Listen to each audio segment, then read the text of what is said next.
बकरी की date of birth क्या थी, बकरी की डेट ऑफ बर्थ क्या थी, कितने किलो की बकरी थी। सर स्टार्ट तो करूं। और कुछ हमारे पास मसाला नहीं होता तो गोपाल जी दे देते हैं वो, तो मैं आपका धन्यवाद देना चाहूंगा। आज ये चर्चा हम इस सदन में कर रहे हैं, अगर इससे हम पुलिस को मजबूत कर पाए, कारागृह की जो व्यवस्था है उसको सुधार पाए, अपराधियों पर लगाम कैसे लगे, इन बातों पर कुछ नियम कानून बना पाए, कुछ सुविधाएं हम दे पाए, तो मैं समझता हूं कि वो कारगर होगी।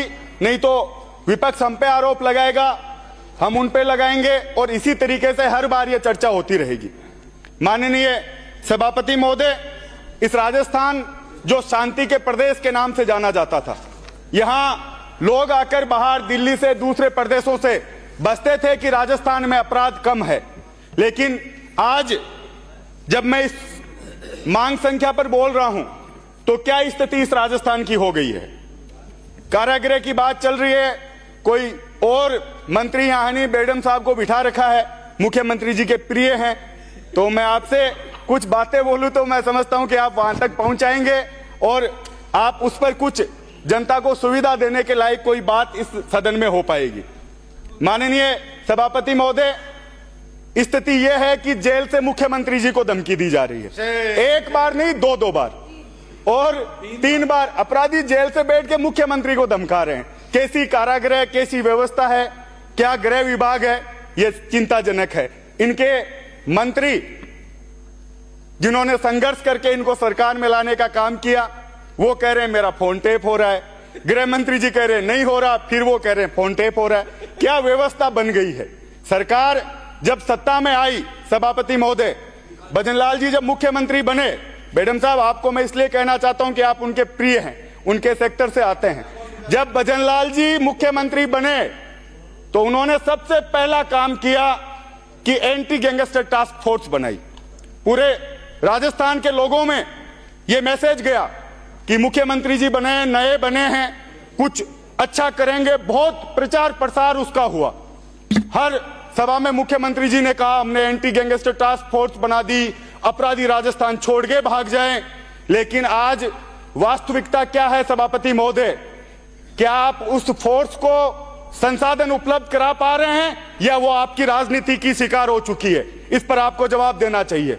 जिसका प्रचार आपने किया, क्या उस पर संसाधन है, क्या वो इतनी ताकतवर है कि वो अपराधियों पर लगाम कस सके, कि या फिर वो आपकी पुलिस की आपसी जो राजनीति उसका शिकार हो रही है। ऐसे अधिकारी इस राजस्थान पुलिस में है सभापति महोदय, जिन्होंने अपनी जान पर खेलकर, अपनी नौकरी दांव पर लगाकर इस राजस्थान में अपराध को खत्म करने का सपना देखा। लेकिन आज क्या स्थिति है सभापति महोदय कि अपराधी देश छोड़कर विदेशों में बैठे हैं।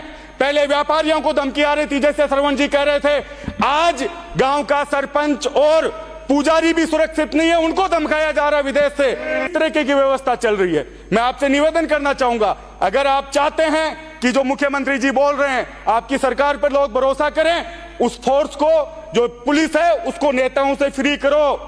जो जिले आपने थाने तहसील नेताओं को ठेके पे दे दिए, उनको बाहर निकालो उससे। यह मैं निवेदन आपसे करना चाहता हूं। माननीय सभापति महोदय, मेरे लाडनू में 6 महीने पहले एक ओम प्रकाश नामक के युवक की घर से निकलते ही मारकर उसका शव को फेंक दिया जाता है। 6 महीने से उसका परिवार, मंत्री जी 6 महीने से उसका परिवार दर दर की ठोकरें खा रहा है, एक भी उसमें जांच नहीं हुई है, किसी को पकड़ा नहीं गया है। माननीय सभापति महोदय, वो परिवार अभी भी न्याय की गुहार लगा रहा है, लेकिन 6 महीने में पता नहीं चला कौन ओम प्रकाश को मार गया, किसने हत्या कर दी। और अभी मैंने पहले पॉइंट ऑफ इंफॉर्मेशन लगाया कि मेरे गेनाना गांव में एक युवक की हत्या हो जाती है, 6 दिन से लोग धरने पर बैठे हैं।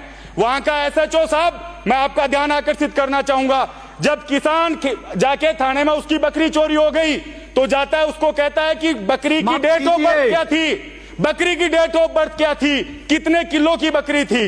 इस तरह की व्यवस्थाएं चल रही है। माननीय सभापति महोदय, मैं चाहता हूं कि यह सदन में मंत्री जी बैठे हैं, पुलिस के अधिकारी बैठे हैं, उस ओम प्रकाश को और जो भागीरथ है उनको न्याय सदन दिलाए।